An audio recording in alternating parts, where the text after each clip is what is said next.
Erti namazyň wagtynda hawa ýagyn ýagyp duranna bir adamlaň biri namaza garşyn mescide garşyn öýünden çykakadan gaýtdy. Hawa ýagylykmyşdyk, ýagyn ýagyp duransaň bir biçare öýünden çykypdyr, bir näçe gadam öwrek gitýe, aýagy taýye sürüşip ýykylypdyr. Egin maşy palçyk bolupdyr. Öýüne öwrlik gelakadan basym egin maşyny ewed edipdir. Inni biram öwrek gitýe, gaýtadan ýene sürüşip ýykylyp egin maşy weýran bolupdyr. Bu adam gaýtadan öwrülip egin maşyny ewed edakadan daşerik çykypdyr.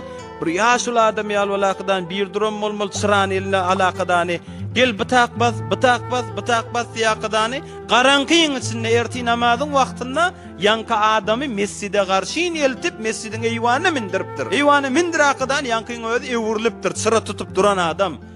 Bu adam aýdypdyr: "Ey halkyň ýatan wagtynda men mescide getirdiň sen. Namaz oky gel girde mescide" dip. "Ay onu men saňa men aýtsam" dipdir. "Mene şeytan adamyň şeklinde bolup saňa geldim" dipdir. "Sen deslap ihlas bilen öýüňden daşerik çykdyň, sen aýaň taýdy ýykyldyň, öýüňe öwrlakadan egin maşyň täzelep, gaýtdyň, Hudaý Taala sen günälen geçdi. Gaýtadan ýene ýykyldyň, öwrlakadan gelip egin maşy ewed edip inni uradyň, Hudaý Taala sen eçeriň günäsin geçdi, seni any çağıçylan günälerini geçdi" dipdir.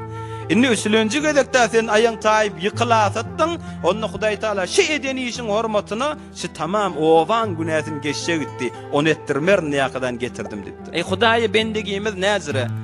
Ey hawamyz kök bolsa, jüýimiz dolu bolsa, bizde Hudaý bilen ba ibadetimiz ba. Ey bulam feşarly üstüne geliberýär, ogluň ezýet artýar, gyýdyň ezýet artýar, jüýiň boşaýar. Ay bulamdır namazda da adam bolanak, ay doga ditýäs, dogalary da Hudaý kabul edenak. Ay bolanak daý, sen istigametin näzire? La tublawunna fi amwalikum wa anfusikum.